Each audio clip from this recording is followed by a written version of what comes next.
Shortly after the shooting, the teenage suspects were arrested and released on bond. At some point, they cut off their ankle monitors, prompting another police search.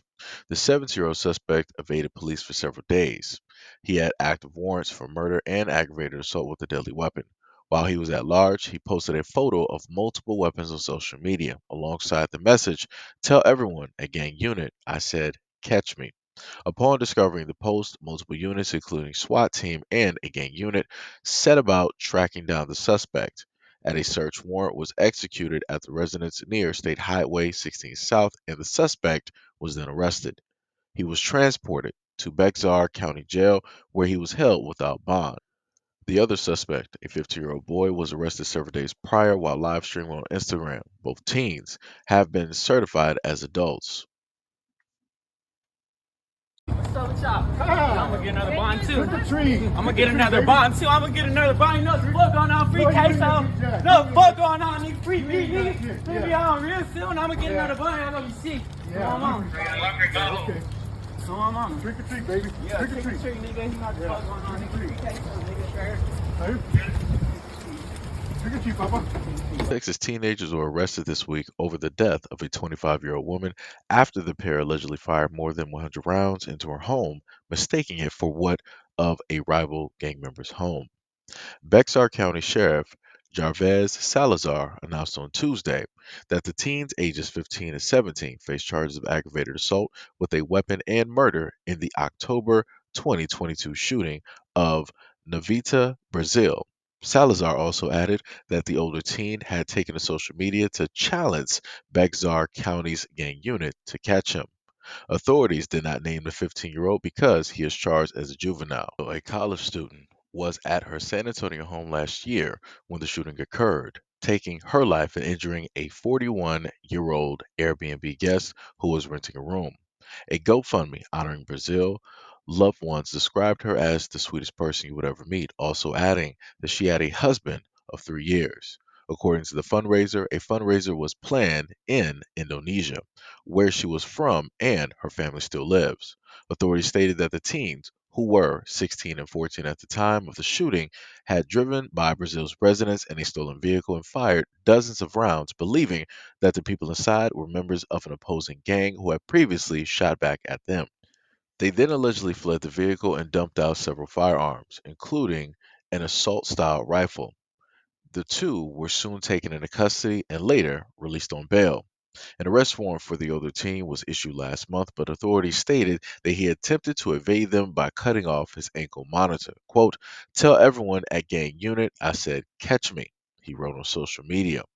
At the time of Tuesday's arrest, he was live streaming on Facebook and taunted officers.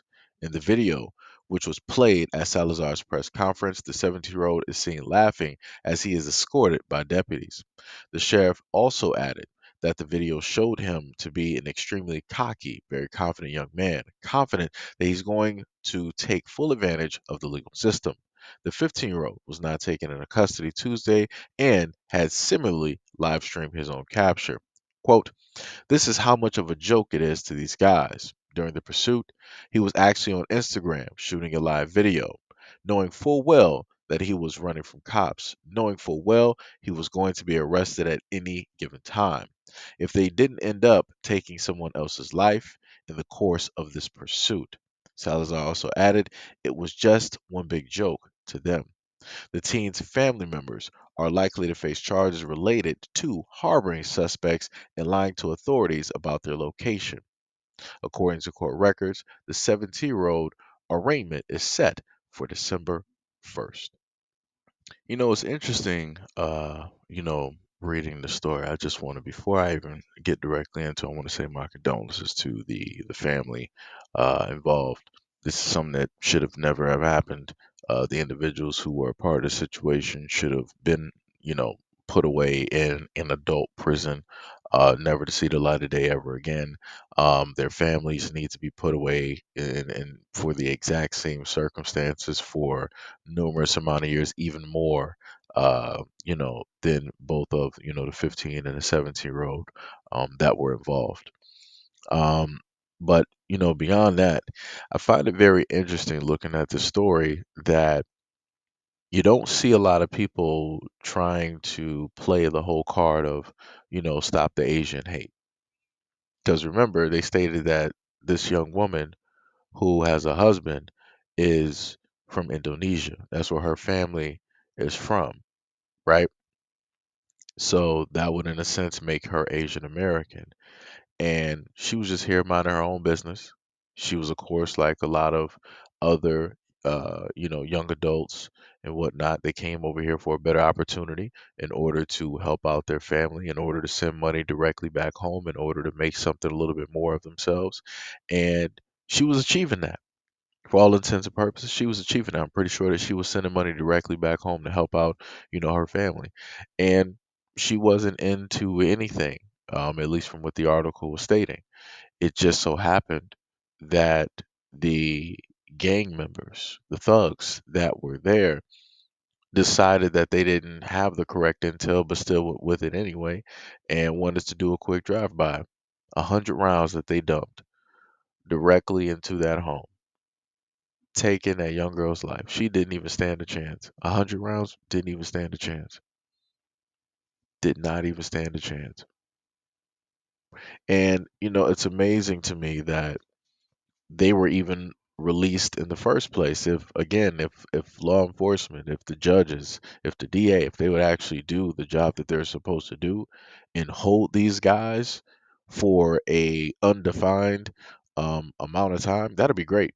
That would save untold amount of lives directly on the streets. It would keep them directly out of here because we don't need any copycats. We don't need anybody else trying to, pull the exact um, same actions here that inevitably will lead to more losses of life. I'm actually pretty shocked with all of those rounds that none of them went directly through the house and into a neighbor's house. I'm very much shocked that they didn't, hit up the whole neighborhood. I'm very much shocked. And then on top of that, for the family to harbor them, and this is what I've talked about before, how you have family that will harbor a lot of these criminals. And when he was talking all loud, he's like, "Oh yeah, I'll be out on gang, on right." He was doing all of that, right? Being big, bad, and bold, taking somebody's life. Wasn't even an op. Took somebody an innocent life. You saw one of the female family members sitting right down there. And this is what I talk about. In a lot of these communities, it's always the women that are harboring these guys that they know that are doing the worst of the worst of the worst stuff directly out here, but nobody wants to pay attention. Everybody wants to try to shift and pin the blame directly on somebody else, but yet you see who is sitting directly there because they are the ones when police came looking for them. What did they do? They covered for them. They lied. They lied because they knew exactly where they were. And you lied for what? For what? They took an innocent life for no reason. This wasn't somebody who was trying to fight them, who was trying to assault them, anything like that. This is a woman that was minding her own business. And your members, right, had the wrong intel, the wrong information, but they didn't care. Again, this is what happens when you got people dropping out of school. This is what that looks like. This is exactly what that looks like. Like I said, my condolences to the young girl's family because they're never going to be able to get their daughter back. They're never going to be able to get that family member back. That husband is never going to be able to see his wife ever again.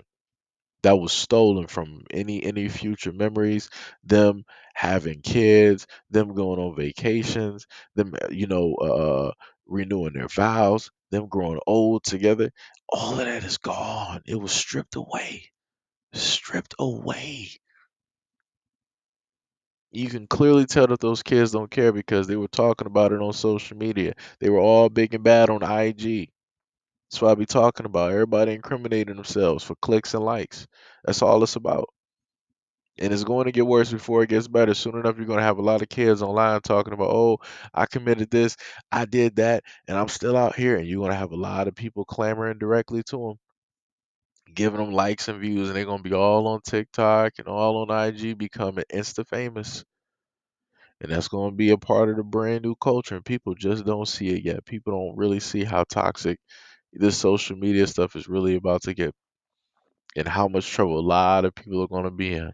Not even just the ones talking, but also the people that are associated with them. And what needs to happen is that there needs to be legislation across the board where if these kids are directly online and they're admitting to a crime or whatnot or what have you, and there's other kids directly in proximity, I'm talking about they look like they're there, they're with them, they're hanging out with them. I ain't talking about like maybe a little brother, a little cousin, a niece.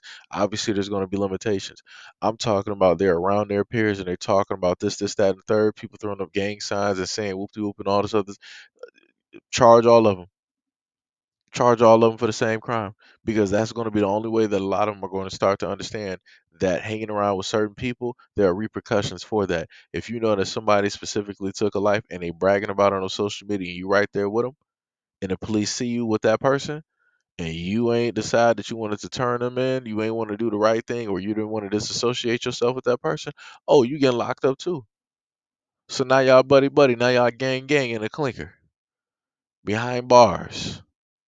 Like I said, that's how it's supposed to be. And again, a lot of these parents are going to learn too, because they got to start actually being parents and start teaching their kids right. Because a lot of parents ain't parents. Like I said before, it's going to get worse before it gets better.